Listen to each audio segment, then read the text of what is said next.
Hi everyone, welcome back to my channel. Today I'm just going to be sharing with you guys a what we eat in a week video. These are definitely a favorite among my subscribers, so I am excited to share another one with you. For this first meal, I am making a sweet coconut chicken that I'm going to serve over rice, and I have a whole chicken that I'm going to be using for this recipe. You can definitely use any cut of chicken, thighs, breast, tenders, whatever you have.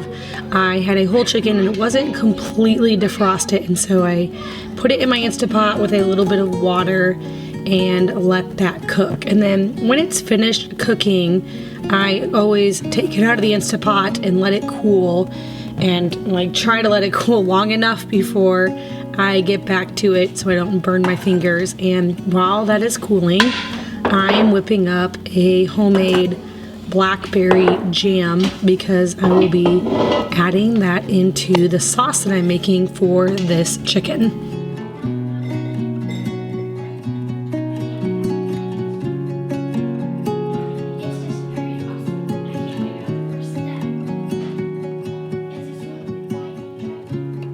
Anytime I make chicken in my Instapot, I always save any of the liquid or the broth for, any other type of recipe. And then when I am done picking all of this chicken off the bones, I will also save this chicken carcass to make into bone broth later on. So I keep bags of chicken bones in my freezer, and so whenever I have new chicken, I normally just shove it into a different bag that I already have in the freezer, and later on when I need some broth, I can pull that out and make some chicken broth. And I typically do that in my Instapot, and I do have my chicken broth recipe on my blog, ouroilyhouse.com, and so if you want the exact recipe or the printable recipe, you can go there and search chicken broth to get that recipe.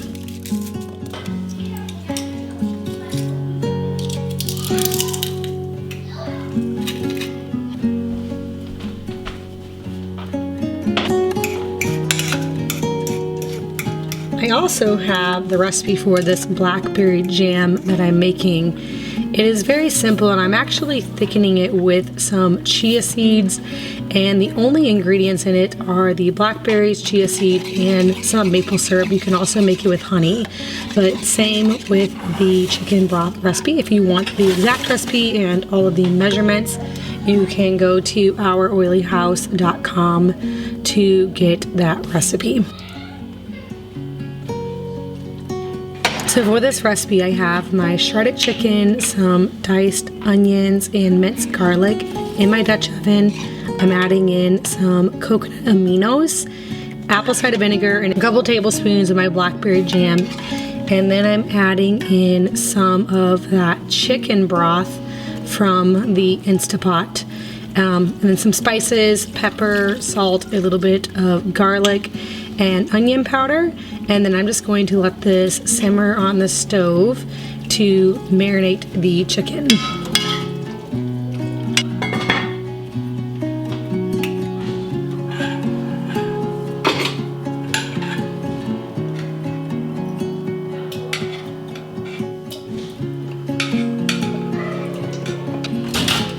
I am saving the rest of the blackberry jam. I'll just put that in the refrigerator, and it will thicken up with the chia seeds, and we'll use that later on this week with toast or to put it on pancakes or something like that.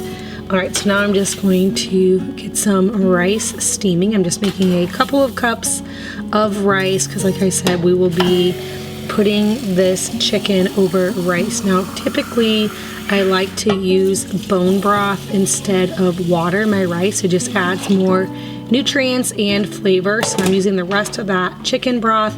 It wasn't quite enough, so I had to add a little bit of water to it.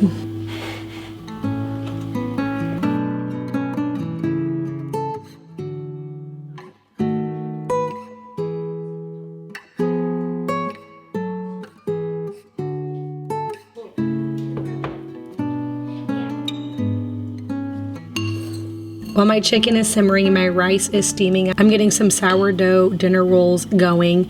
This will actually be for a meal that I'm making tomorrow, but I'm going to get them all mixed up and fermenting because I will allow them to rise and ferment overnight.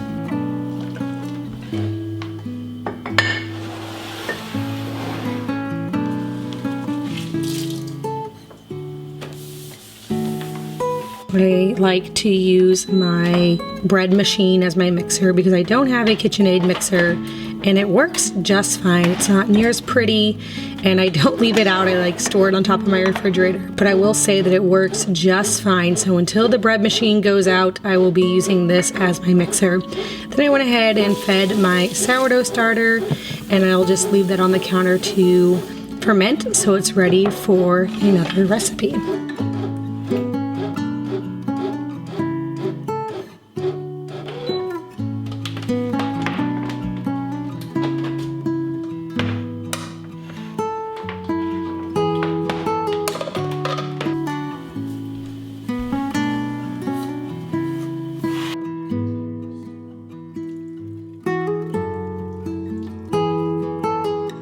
I'm mixing together some water and arrowroot powder and I'm going to pour this into my chicken and sauce mixture just to thicken the sauce a little bit. You can also use cornstarch. Arrowroot powder is just what I had on hand, and this isn't even a necessary step. It's just if you want your sauce a little bit thicker.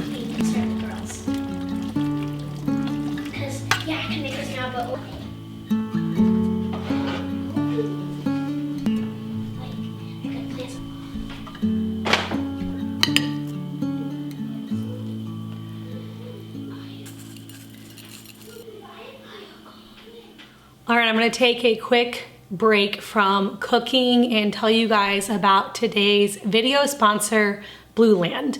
Now that the weather is warming up, I definitely have the spring cleaning bug. And if you are looking for a safer, more sustainable, convenient option for a cleaner this spring, I think you guys are gonna want to check out Blue Land. Blue Land's products are effective, affordable, convenient, and they're all sourced from clean ingredients. Blue Land uses no single-use plastic in any component and all refills are 100% plastic free. My favorite thing about Blue Land is that it saves money and space and it's super easy to use. So all you have to do is fill your forever bottle with warm or hot water, drop one of the tablets into the water bottle, and then put the nozzle on after the tablet is fully dissolved, and then you can use it within minutes. There's no shaking or stirring required. Right now for Earth Month and Blue Land's 5th birthday, they have a special collection of different scents that have been the most popular for all of their fans over the past 5 years, and they all smell so good. I personally love the honeysuckle dew, which is honeycomb with a hint of vanilla, and the strawberry rhubarb, which smells like a sweet berry pie with a tart hint of rhubarb. Seriously, they are so good. So if you guys are looking for some new fun scents, you'll want to check that out. If you are ready to spring clean with a safer, more sustainable option, all you have to do is click my link in my description box below and celebrate Earth Day and Blue Land's 5th birthday with up to 30% off.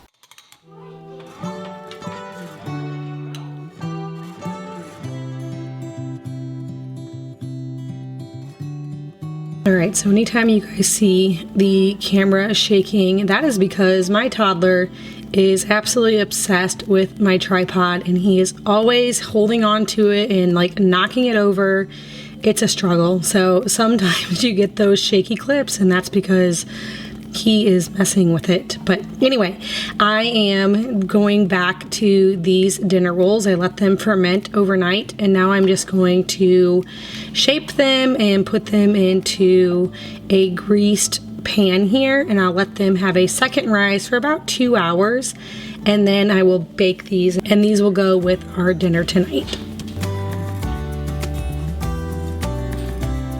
Whenever it's dinner time, you can, yeah. Honey, I want a steak. You want steak with it? I don't want my I'm actually trying a new recipe for dinner tonight, and it is technically like ground beef and cabbage is the recipe that I'm following, but I am using ground moose because that's the meat that we have available right now. But this recipe was so easy to make, and it was really, really good. Everybody in my family absolutely loved it, and it's so simple. I kind of had my doubts when I was going to make it, and it was very good. So I cut up a head of cabbage and put that in my Dutch oven, added in a can of diced tomatoes and a bunch of seasoning. So I did some Italian seasoning, salt and pepper, and then I added in a whole onion sliced up. I put the lid on this and put it on the stove and let this come to a boil. And then I just simmered it for, I don't know, probably like 45 minutes. And then you just add in your ground meat right on top of your cabbage and put the lid back on and continue to let this simmer. And I kind of came back to it and stirred it a few times to make sure that the meat was all broken up in there. Once it was all cooked through, this was finished. And so some of my kids are calling it a soup. It's not really a soup. It's not very liquidy, but it was really good. And so we served this with the sourdough dinner rolls, and I will definitely be making this recipe again.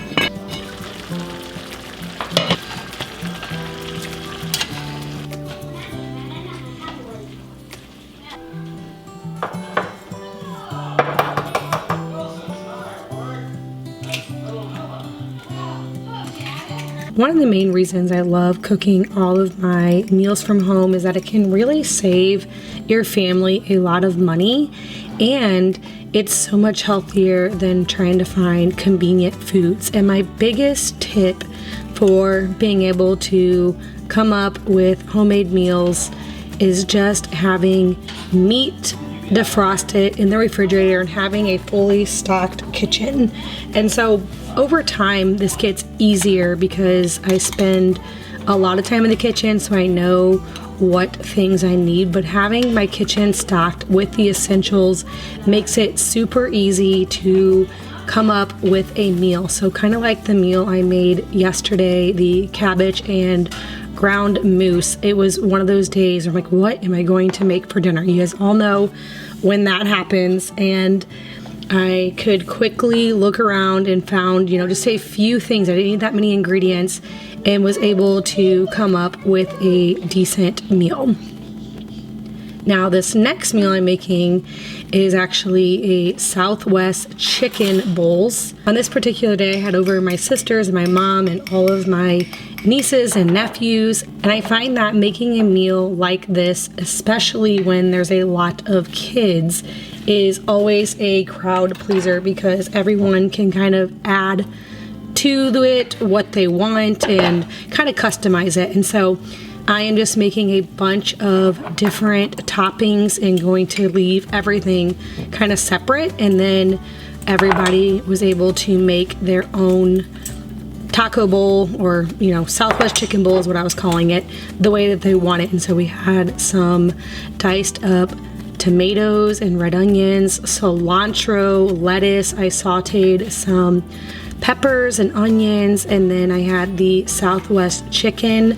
I had rice and black beans, just all of the different toppings. And then that dressing I was making earlier was a chipotle ranch dressing to, drizzle over top of the bowl. And so for that, I just did yogurt and a bunch of different Southwest seasonings. Again, that recipe is on my blog, ouroilyhouse.com. And so if you want the particular recipe, like the full recipe or a printable recipe, you can go to ouroilyhouse.com, and at the top I have a search bar, and you can search for anything you're looking for and it will pop up. So, just put in Southwest Ranch and it will pop up for you if you want that recipe.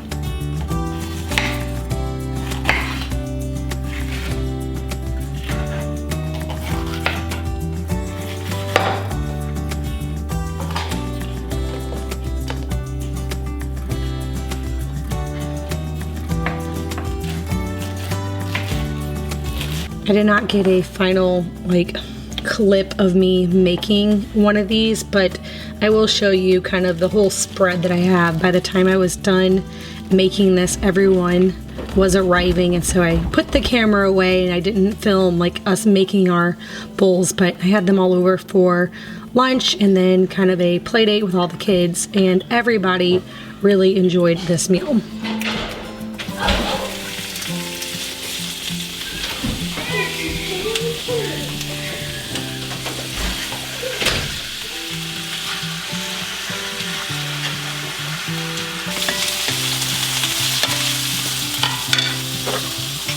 For my chicken, I just cut up some chicken tenders into like 1-inch pieces, and then I seasoned it with chili powder, salt, onion powder, paprika, salt, and pepper. And I just cooked it in a little bit of avocado oil. So the amounts will definitely vary depending on how much chicken you're making. I was making about 4 pounds just because I had a pretty big crew coming over for lunch. But I find that those seasonings taste so good together for a Southwest style chicken.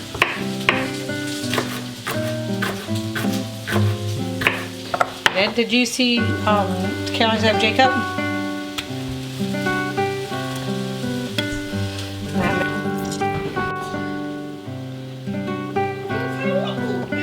The last thing I made for this meal was the homemade guacamole. For this, I just do avocados, lime juice, cilantro, red onions, and tomatoes. And then I just cut everything out, and it was ready to serve.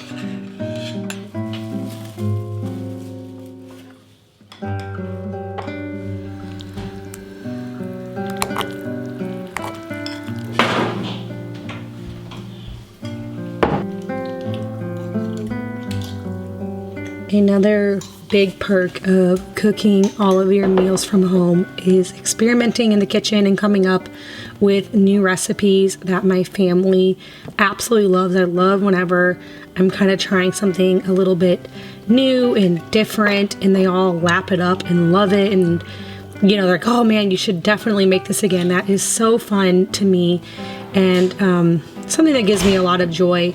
And so this night I am making something that I had never made before, and I'm kind of making it up on the fly. And so I'm calling it my red curry moose roast. I don't really know exactly what I'm doing here, but I had a recipe. This is typically what I do. I will Google up something like with some ingredients that I have in my house, and then I will change things depending on like, okay, I actually don't have all the things that I need, and kind of like modify it as I go. And so for this particular recipe, I can link it for you down below, but it was calling for a sirloin like chuck roast, and this is about the end of our moose other than ground moose. And so I thought, you know, I would use this before I get into the new beef that we just recently purchased. And so I'm seasoning this with some red curry, some rice vinegar,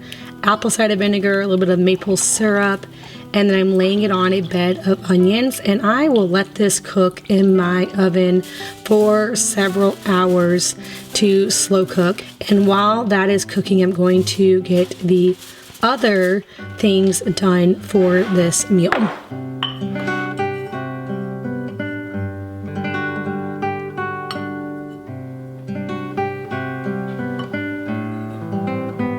I'm going to be serving that meat like shredded up with some vegetables and noodles. And so I am actually making my own noodles. I'm making some egg noodles because we have an abundance of eggs right now. And so I'm using up some eggs and making some noodles. Making your own noodles is actually easier than it might sound.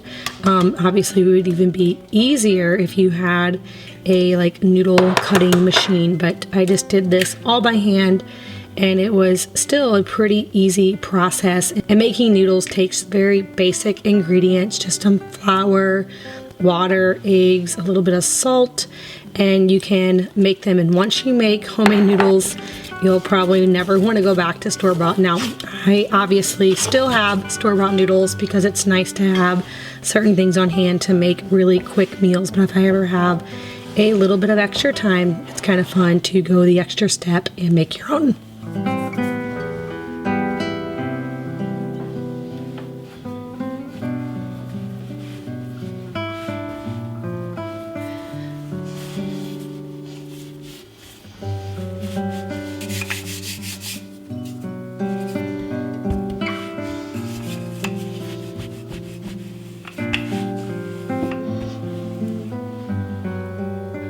Another thing that I absolutely love about making homemade meals at home is being able to teach my kids certain skills. Now, mainly this is my daughter. She is the one that has the most interest in the kitchen, and I love doing things and allowing her to help and be able to learn how to cook as well. I didn't really learn to cook too much growing up. I learned most of my cooking after I was married, and I would like my daughter to be able to, be more familiar with certain things in the kitchen at a younger age and feel more confident in the kitchen, and she definitely does. There's so many days when she wants to make all the meals for the day, or at least a dessert or one of the meals, and she can make so many things. She is so capable, and I think that a lot of it is just her being around and watching me and learning just by trying it, and definitely making some things that are flops and then making some things that we all absolutely love. And I know that she, like me, loves the accomplishment, or like the joy in making something and everybody just like ranting over how good it is. And there are a few things that she has that are like staples that everyone knows that she knows how to make, and she's very proud of those things.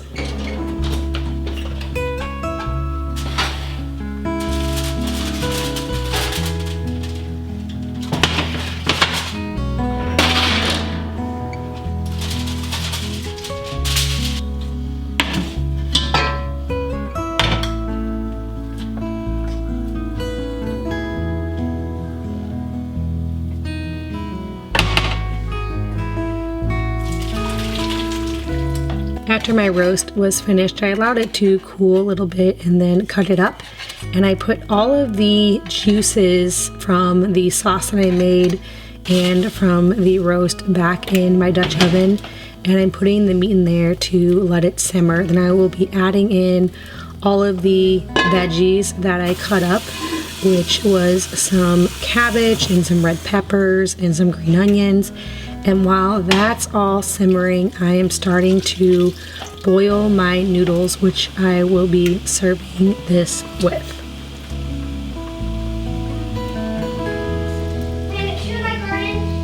Oh, you plant your hostas?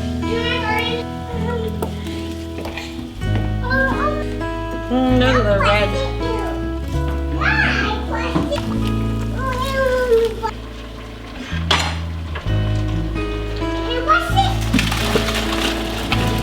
Yep, press it again.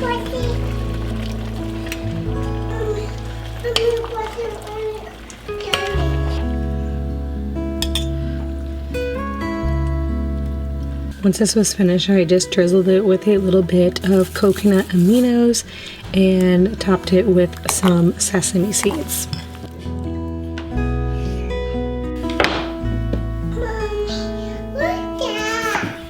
Pepper, do you want a piece? Here you go.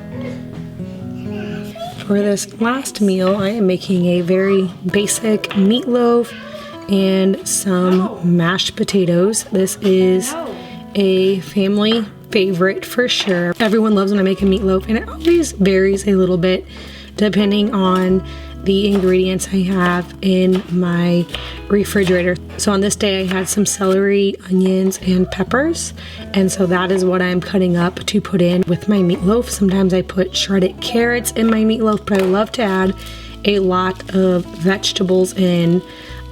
for two reasons. One, nutrition, and two, for flavor. I find that it adds so much. And then another thing that I always add into my meatloaf, and I learned this from my mom, is salsa. I don't remember, you know, if she did that when I was a kid or if it was in my adult life that I saw that she did that, but adding in salsa adds so much flavor. And so I do salsa, I put a little bit of mustard and ketchup in there, some breadcrumbs, some eggs, salt, pepper, garlic, onion, and just mix it all up. And I just shape it and put it in my pan to start baking.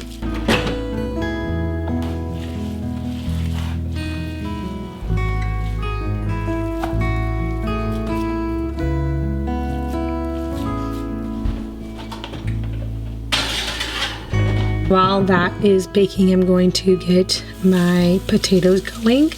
Mashed potatoes, I mean, I don't know if I need to share a recipe, basically peeling, dicing, and then boiling them, adding in some butter, salt, pepper, and a little bit of milk, and mixing them up. And that's just the way I make potatoes. Super good. Everyone loves them. And one of those side dishes that gets lapped up here in my house.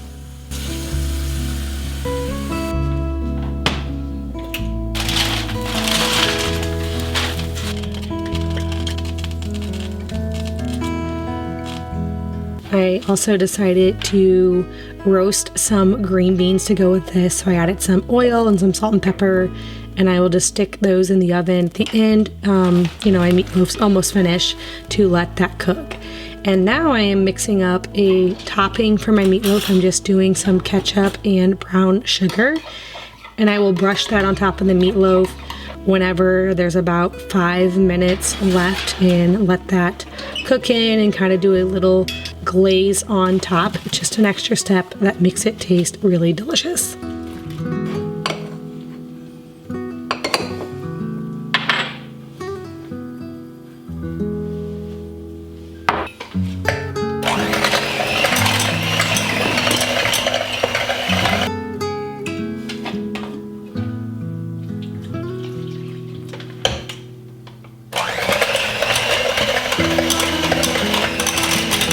Okay, let me put some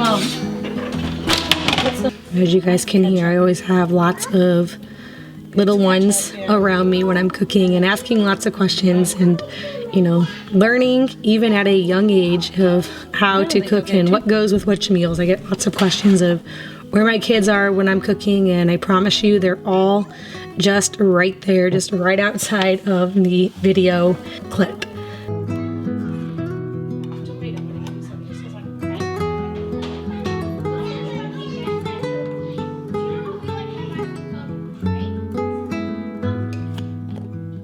I hope you guys enjoyed this video and got some great meal inspiration. I'll see you all next week.